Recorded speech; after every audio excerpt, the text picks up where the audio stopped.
నిర్గమకాండము 14వ అధ్యాయము. మరియు యెహోవా మోషేతో ఇలాగ సెలవిచ్చెను. ఇశ్రాయేలీయులు తిరిగి పీహహీరోతు ఎదుటను, అనగా మిగ్దోలుకు సముద్రమునకు మధ్యనున్న బయల్సెఫోను ఎదుటను దిగవలెనని వారితో చెప్పుము. దాని ఎదుటి సముద్రమునొద్ద వారు దిగవలెను. ఫరో ఇశ్రాయేలీయులను గూర్చి, వారు ఈ దేశములో చిక్కుబడి ఉన్నారు, అరణ్యము వారిని మూసివేసినని అనుకొనును. అయితే నేను ఫరో హృదయమును కఠినపరచెదను. అతడు వారిని తరుమగా నేను ఫరో వలనను అతని సమస్త సేన వలనను మహిమ తెచ్చుకొందును. నేను యెహోవానని ఐగుప్తీయులందరూ తెలుసుకొందురనెను. వారు అలాగు దిగిరి. ప్రజలు పారిపోయినట్టు ఐగుప్తు రాజునకు తెలుపబడినప్పుడు ఫరో హృదయమును అతని సేవకుల హృదయమును ప్రజలకు విరోధముగా త్రిప్పబడి, మనమెందుకు ఇలాగు చేసితిమి, మన సేవలో నుండకుండా ఇశ్రాయేలీయులను ఎందుకు పోనిచ్చితిమి అని చెప్పుకొనిరి. అంతటా అతడు తన రథమును సిద్ధపరచుకొని తన జనమును తనతో కూడా తీసుకొని పోయెను. మరియు అతడు శ్రేష్టమైన 600 రథములను, ఐగుప్తు రథములనన్నిటినీ, వాటిలో ప్రతిదాని మీద అధిపతులను తోడుకొని పోయెను. యెహోవా ఐగుప్తు రాజైన ఫరో హృదయమును కఠినపరపగా అతడు ఇశ్రాయేలీయులను తరిమెను. అట్లు ఇశ్రాయేలీయులు బలిమిచేత బయలు వెళ్ళుచుండిరి. ఐగుప్తీయులు అనగా ఫరో రథముల గుర్రములన్నీయు, అతని గుర్రపు రౌతులు, అతని దండును వారిని తరిమి బయల్సెఫోను ఎదుటనున్న పీహహీరోతు నకు సమీపమైన సముద్రము దగ్గర వారు దిగియుండగా వారిని కలుసుకొండ్రి. ఫరో సమీపించుచుండగా ఇశ్రాయేలీయులు కన్నులెత్తి ఐగుప్తీయులు తమ వెనుక వచ్చుట చూచి మిక్కిలి భయపడి యెహోవాకు మొరపెట్టిరి. అంతట వారు మోషేతో, ఐగుప్తులో సమాధులు లేవని ఈ అరణ్యములో చచ్చుటకు మమ్మను రప్పించితివా? మమ్మను ఐగుప్తులో నుండి బయటకు రప్పించి మమ్మను ఇట్లు చేయనేలా? మా జోలికి రావద్దు, ఐగుప్తీయులకు దాసుల మగుదుమని ఐగుప్తులో మేము నీతో చెప్పిన మాట ఇదే గదా? మేము ఈ అరణ్యమందు చచ్చుట కంటే ఐగుప్తీయులకు దాసుల మగుటయే మేలని చెప్పిరి. అందుకు మోషే, భయపడుకుడి, యెహోవా మీకు నేడు కలగజేయు రక్షణను మీరు ఊరక నిలుచుండి చూడుడి. మీరు నేడు చూచిన ఐగుప్తీయులను ఇక మీదట మరి ఎన్నడనూ చూడరు. యెహోవా మీ పక్షమున యుద్ధము చేయను, మీరు ఊరకయే ఉండవలెనని ప్రజలతో చెప్పెను. అంతలో యెహోవా మోషేతో, నీవేళ నాకు మొర్రపెట్టుచున్నావు? సాగిపోవడి అని ఇశ్రాయేలీయులతో చెప్పుము.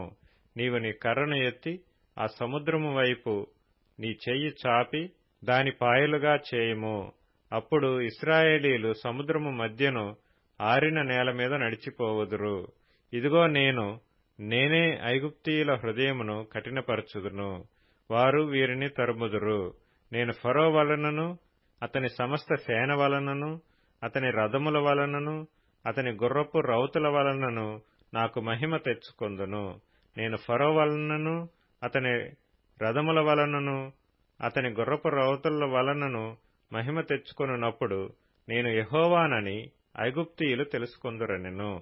అప్పుడు ఇశ్రాయేలీయుల ఎదుట సమూహమునకు ముందుగా నడిచిన దేవదూత వారి వెనుకకు పోయి వారిని వెంబడించెను. ఆ మేఘస్తంభము వారి ఎదుట నుండి పోయి వారి వెనుక నిలిచెను. అది ఐగుప్తీయుల సేనకు ఇశ్రాయేలీయుల సేనకు నడుమ ప్రవేశించెను. అది మేఘము కనుక వారికి చీకటి కలిగెను, కాని రాత్రి అది వీరికి వెలుగిచ్చెను. కనుక ఆ రాత్రి అంతయు ఐగుప్తీయుల సేన ఇశ్రాయేలీయులను సమీపింపలేదు. మోషే సముద్రము వైపు తన చెయ్యి చాపగా యెహోవా ఆ రాత్రి అంతయు బలమైన తూర్పు గాలి చేత సముద్రమును తొలగించి దానిని ఆరిన నేలగా చేసెను. నీళ్లు విభజింపబడగా ఇశ్రాయేలీయులు సముద్రము మధ్యను ఆరిన నేల మీద నడిచిపోయిరి.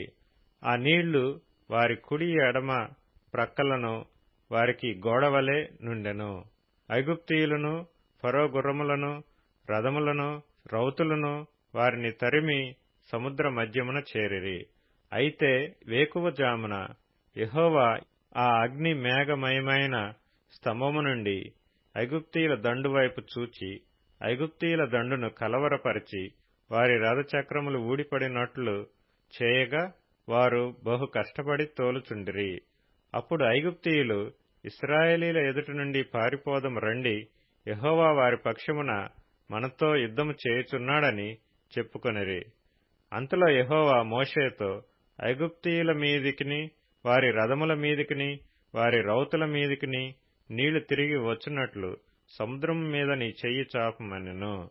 మోషే సముద్రము మీద తన చెయ్యి చాపగా ప్రొద్దు పొడిచినప్పుడు సముద్రము అధిక బలముతో తిరిగి పొర్లెను. గనుక ఐగుప్తీయులు అది చూచి వెనుకకు పారిపోయిరి.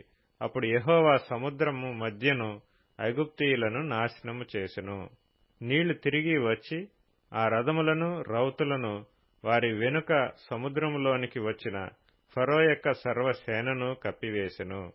వారిలో ఒక్కడైనను మిగిలియుండలేదు.